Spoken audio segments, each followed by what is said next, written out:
hicimos un montaje que se acerca a lo personal, el recuperar una cantidad de nombres que ya estábamos olvidando y son los artistas que yo veía cuando era un pintor joven. La constatación de que todo este movimiento que había está muy saludable todavía. Empiezo con esta pared, ¿no? Que es la pared de la que compartimos con Saidel, con la obra pintada para esta exposición, ¿no? La referencia principal que yo tomé para esta exposición es Julián García, que es un dibujante guayaquileño que todavía vive, está muy anciano, ya no produce, pero todavía vive. Él ha influido bastante en mi trabajo los últimos años. Entonces quise hacer un dibujo, pero lo pinté al óleo. Quise representar dentro del cuadro el dibujo mismo. Entonces la obra se llama El dibujante tatuado. Es un autorretrato. Estoy yo, aunque yo en la vida real no llevo ningún tatuaje, pero en este sí hay varios tatuajes que son dibujos alusivos al oficio del pintor. Junto a esto hay un pequeño objeto que es un prototipo para algo que estoy tratando de hacer, que es una edición de varias obras escultóricas, pero son como esculturas pintadas, escultóricas pero son pinturas planas. Hay más de 100 nombres de artistas jóvenes, casi todos que han sido alumnos de mi generación. Entonces va por dos vías, ¿no? La vía de la recuperación de la memoria y la vía de la constatación de que estamos en plena producción. Yo les hablaba de Julián García, pues Julián García es el autor de esta obra de acá, ¿no? Esta es una caricatura de Polo Vaquerizo, el personaje de la televisión, realizada en el año 92. Junto a Julián García pues está Teobaldo Constante, aquel que empezó la Escuela de Bellas Artes en el anexo al Colegio Vicente Rocafuerte. He querido yo darle un tono muy personal a esta curaduría y he incluido varias cosas que son de mi propiedad, que son parte de mi colección privada. Porque uno de estos, por supuesto, Pedro Dávila, compañero de aula, estuvo conmigo en el Colegio de Bellas Artes, personaje para mí fundamental dentro de la pintura guayaquileña desde la época de los 80, inicio de los 80. Y otra serie de pintores, algunos no muy conocidos ya, ¿no? León Ricaurte, José Carreño. Tengo dos dibujos acá, uno de Rendón y otro de Segundo Espinel.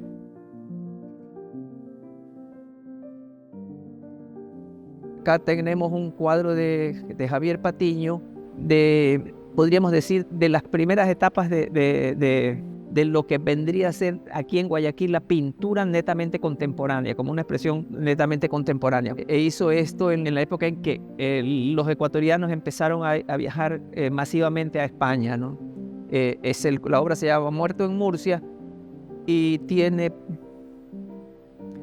una pequeña falla, que debería tener más plástico encima, que por un error personal del museo le retiró el plástico. Cuando me contaba Javier que cuando lo trajo, creyeron que estaba envuelta, que el cuadro estaba envuelto, pero esa era parte de la obra. El plástico sobre la pintura era parte de la obra. Y asimismo tenemos entonces, aparte de eso, algunos autores anteriores que en la época de los 70 y 80, que cuando yo empecé, estaban en plena vigencia. Manuel Ugarte, Espinel otra vez, y Hernán Zúñiga. Para mí emblemático, importantísimo dentro de mi historia, ¿no? Es el único pintor que yo visitaba con regularidad cuando era un pintor joven. Fue un referente mío en mis primeros años de pintura. La obra que yo cogería y me llevaría a mi casa, que no sea mía, ¿no? Que no me pertenezca, podría ser la de César Andrade, que está allí, o la de Micaelson, el retrato de Micaelson. Un cuadro que a mí me resultó interesantísimo de Hans Michaelson, poco convencional para lo que él nos presenta generalmente, que es una pintura expresionista al aire libre y otro tipo de trabajo, no retrato oficial. están acá César Andrade, junto a Peñafiel, Morán. Los he colocado principalmente por la cercanía estética que tienen entre los dos. Y Félix Arauz, por supuesto, un pintor expresionista de gran talla que tenemos aquí, que hemos tenido aquí y casi ni lo tomamos en cuenta. Aquí empezamos con un pequeño grupo que nos conecta directamente con la sala que comparto con Saidel aquí al frente, en la puerta de acá al frente, que nos cuenta de la historia de la enseñanza artística, y él menciona al Colegio de Vicente Rocafuerte, al anexo de la Escuela de Bellas Artes que se inició anexada al Colegio Vicente Rocafuerte. Pues me interesa eso porque acá está retratado el Colegio Vicente Rocafuerte. Esto es una caricatura hecha por un político conocido años atrás, que es Raúl Clemente Huerta. Raúl Clemente Huerta había estudiado en el Colegio Vicente Rocafuerte, donde lo conoció mi padre, que es el personaje retratado acá. Me interesa mucho el asunto porque él además era aficionado a la fotografía. Y esta fotografía de acá es el interior de la biblioteca del Colegio Vicente Rocafuerte, realizada por él, mi padre. Acá tengo una caricatura de Julián García retratando a Raúl Clemente Huerta, o sea, al autor de la caricatura de acá. Acá está un dibujo mío que realicé para el proyecto de la Brigada de Dibujantes en el Barrio Cuba. El Barrio Cuba me interesaba a mí porque yo nací en el Barrio Cuba. Copié la caricatura de Raúl Clemente de mi padre y lo coloqué sobre un plano del Barrio Cuba. Ese plano lo realizó Segundo Tábara, pariente, sobrino del pintor Enrique Tábara, el pintor guayaquileño Enrique Tábara. Luego hacemos un salto muy grande y pasamos a una mezcla de cosas. Por eso tenemos muchos cuadros y tenemos grupos de cuadros, y colocados unos encima de otros también. Así como hicimos un montaje que se acerca a lo personal mío, la selección de obras también tiene que ver por eso, ¿no? Este es el eje afectivo, y he querido que sea efectivamente afectivo. O sea, están allí los que tienen, las personas que han tenido o tienen relación muy cercana conmigo. Y hay gente, por ejemplo, como Alexa Brito, a la que conozco muy bien, he estado muchísimas veces en su casa porque estoy muy cercano a sus padres. Arriba, un cuadro de César Andrade Faini de la época, de una época temprana, de cuando llegó aquí a Guayaquil Marcos Restrepo, que no podía faltar, compañero de aula, al igual que Pedro Dávila y Flavio Álava. Es uno de los pintores, según mi criterio, más sólidos, pintores abstractos más sólidos de la ciudad. Hernán Zúñiga, lo considero fundamental influencia para mi trabajo. Hoy alrededor hay toda una cantidad de autores muy diferentes, ¿no? Pedro Dávila, que fue compañero de aula, muy cerca de Alex Krug, que fue alumno mío en la Universidad de las Artes, ambos con un retrato que me hicieron y con un tono surrealista, muy de la época del diseño y de la gráfica hippie, podríamos decirlo así. Está este otro pintor que es un pintor joven por mérito propio, pero es sobrino mío, ¿no? David Salazar Velarde. O Julio Candel, que es otro que fue alumno en la universidad.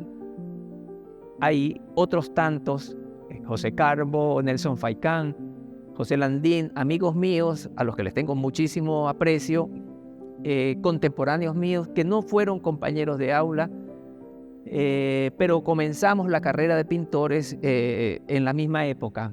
Yo soy parte de este movimiento de hace 40 y tantos años, 43, 45 años.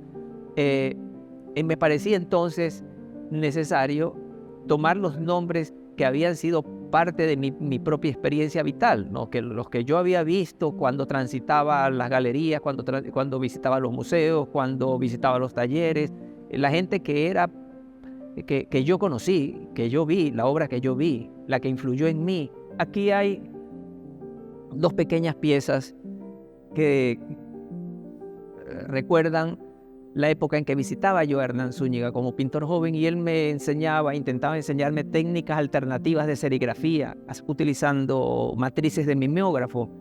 Bueno, muchos no sabrán lo que es un mimeógrafo, ¿no? Pero era un aparato para reproducir textos que se usaba en otras épocas. Y un cuadro que es una cita a una obra mía realizada por un pintor joven. Servio Zapata, muy amigo mío, le tengo mucho aprecio, difiere mucho, su pintura es muy diferente a la mía, su planteamiento es muy diferente al mío, pero le tengo también mucho aprecio y creo que su lugar, aunque él no es guayaquileño de nacimiento, pero vive aquí, su lugar en la pintura está bien ganado, en la pintura guayaquileña está bien ganado. Otro de los pintores guayaquileños que que tienen que ser considerados dentro de la escuela, según mi criterio, dentro de la escuela de pintura de Guayaquil es Juan Pablo Toral, también por derecho propio. Edmundo González del Real, pintor argentino, este es un dibujo del año 82. Este es un colega mío, Juan Carlos Fernández, que antes de ser colega en la universidad fue alumno. Este es un cuadro sin firma, pintado por Flavio Álava, miembro de la Artefactoría, es compañero mío de escuela y gran pintor también. Acá tengo un pequeño conjunto de obras, dos de los cuales son pintados por mí, un cuadro tradicional realizado en clase, pintura en vivo, con mis alumnos, que de alguna manera nos lleva a pensar en los modelos ideales de Eduardo Solafranco, el otro personaje que aparece acá, el otro autor. Eduardo Solafranco gustaba de modelos como este, ¿no? Y este es un cuadro de un retrato de los años 70 con una camiseta que me remite a la camiseta que usó Rodolfo Kronflet para este retrato que le pintó Danisa. Danisa fue alumna, a su vez fue alumna mía, es una artista joven guayaquileña. Acá abajo hay un retrato que Rodolfo me pidió. Hay una historia larga con Rodi. Nos conocemos desde hace bastantes años y ya en el año 92 él me pidió que le pinte un retrato. Luego de eso, a los 10 años, se apareció de nuevo y me pidió un segundo retrato, y de ahí en adelante cada 10 años me pide un retrato. Este es el último de los que realicé, el del año 2022. Ya Saidel les ha contado de cómo separamos el museo en rosado y verde. Pues yo elegí el color verde porque me parece que es muy característico de mi trabajo, ¿no? El color verde ha estado presente desde hace décadas en mi trabajo y lo he usado muchísimo, así que quise quedarme con él. Luego acá, en esta otra pared compartida con Saidel, está este cuadro que se llama Palimpsesto. He realizado yo, diría yo, entre 350 y 400 autorretratos. Todas ellas, casi en su totalidad, han sido lo contrario de lo que habitualmente es el retrato de una persona. O sea, una representación generosa que busca exaltar o halagar al retratado. En mi caso, las autorrepresentaciones que he realizado han sido ácidas, crueles, duras. Este probablemente es el único retrato en el que me he pintado formalmente como un pintor, como suelen hacer, como han hecho históricamente los pintores cuando se autorretratan. Toda obra artística, todo artista que aparece en la escena tiene referentes. Particularmente para nosotros aquí en Guayaquil es importantísimo, es fundamental que construyan su identidad a partir de lo que somos, de lo que históricamente hemos sido. Eso le da una solidez, unos cimientos. Es como construir un edificio con unos cimientos muy, muy sólidos. Bien, en esta mesa hay una buena porción de mi colección de dibujos y de obras de amigos que atesoro bastante. Marcos Santos está acá. En esa época, estoy hablando de principios de los 90, yo tenía teníamos con mi esposa una cafetería en los bajos de la Casa de la Cultura. Marcos era uno de los que iba y siempre llegaba a la cafetería con una caja de cartón llena de dibujos y pinturas sobre papel y empezaba a venderlas a los clientes de la cafetería. Dos retratos que yo hice de Pedro Dávila y de Marcos Restrepo durmiendo. Hay un retrato de Pedro Dávila realizado por Javier Patiño, que actualmente es el director de la carrera de Artes Visuales de la universidad. Un dibujo de Eloy Palacios, una caricatura de Eloy Palacios, un retrato mío realizado por Pedro Dávila, un retrato de Pedro Dávila realizado por Marcos Restrepo. Este es realizado por Joaquín Serrano, de Francisco Valverde, un pintor que ha desaparecido de la escena artística. Y cierro esta mesa con una licencia que me tomé, que es incluir a un sobrino que no es pintor. Su oficio no es pintor. Él estudia cine, pero es un excelente dibujante, un gran dibujante. Entonces le pedí esta pequeña libreta de apuntes que él tiene para incluirla en esta mesa. Importancia que puede tener esta muestra en particular va por dos vías. El recuperar una cantidad de nombres que ya estábamos olvidando, de artistas importantes para nuestro medio, que han hecho un gran trabajo, una gran labor desde hace décadas. Y por otro lado, la constatación de que todo este movimiento que había está muy saludable todavía.